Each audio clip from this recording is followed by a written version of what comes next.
When people are arguing the NBA GOAT debate, there is always a clash and difference in opinions. Different basketball rules, different teammates and competitions, and many other factors make any GOAT equation extremely complicated to solve.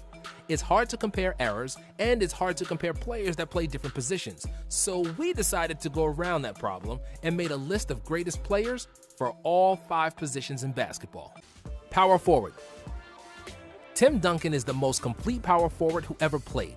There were more athletic power forwards than him, more mobile, and some who were stronger. But nobody was as versatile as Timmy, who had the best resume of them all with most rings, wins, and all NBA selections. The big fundamental never made an excess move, and everything he did was methodical and efficient. A post-up powerhouse and a capable mid-range threat, Timmy was extremely hard to guard in his prime. Defensively, prime Timmy was guarding everything under the sun, and the whole Spurs defensive strategy revolved around channeling guards and forwards towards the basket, where a big fella from the Caribbean would wait with his perfect positioning, nimble feet, and 7'5" wingspan. In 2003 NBA Finals against the Nets, Duncan averaged a staggering 5.3 blocks per game to go along with 24 points, 17 rebounds, and 5 assists, which perfectly shows his brilliance and versatility. If he didn't play for the Spurs, he could have had even more gaudy numbers, but no Spurs fan will complain about his 5 rings in 6 finals and more wins than any other franchise during Duncan's 19 years in San Antonio.